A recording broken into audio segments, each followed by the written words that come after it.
brises une vie, tu n'es pas le père. Et si l'enfant que tu élèves depuis des années n'était pas le tien, es-tu encore un père quand ton sang dit le contraire? Imagine, tu donnes ton nom, ton temps, ton amour. Tu veilles la nuit quand il est malade, tu travailles pour qu'il ait tout ce que toi, tu n'as pas eu. Tu lui apprends à marcher, à parler, tu rêves de son avenir. Et puis, un jour, un simple test ADN fait exploser ta vie. La vérité est froide, brutale, tu n'es pas le père. Le choc de la vérité. Marc, 37 ans, raconte. Quand le médecin m'a lu les résultats, j'ai eu l'impression qu'on m'arrachait le cœur. 8 ans. 8 ans de mensonges. Je regardais mon fils et je ne savais même plus qui j'étais. Que ferais-tu à sa place?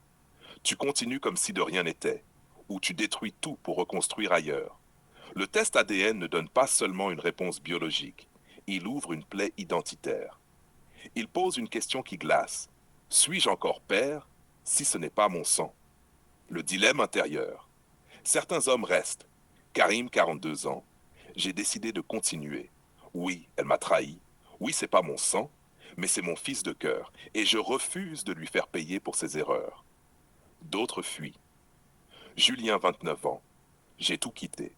Comment continuer à vivre avec une femme qui m'a menti tous les jours? J'ai coupé les ponts avec elle et avec l'enfant. Je n'en étais plus capable. Et toi, tu choisis quoi? Le sang ou l'amour? Décryptage psychologique. 1. La trahison intime. Ce n'est pas seulement un mensonge, c'est une double vie. Quand une femme cache la vérité sur la paternité, elle brise l'ADN du couple, la confiance.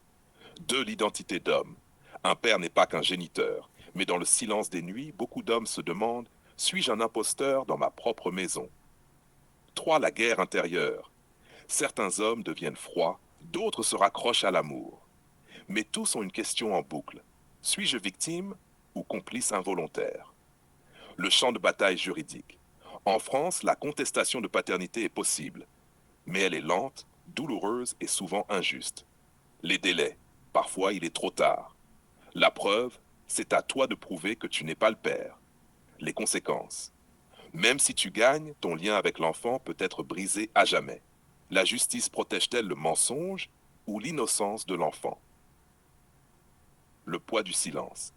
Derrière chaque test ADN, il y a une mère. Pourquoi a-t-elle menti? Peur de perdre l'homme qui assume. Honte d'avouer une infidélité. Calcul froid. Offrir une stabilité à l'enfant, même dans le mensonge.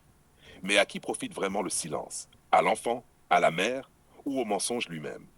Face à face, l'homme, la femme, l'enfant. Imagine la scène. Lui, les yeux rouges, les résultats à la main.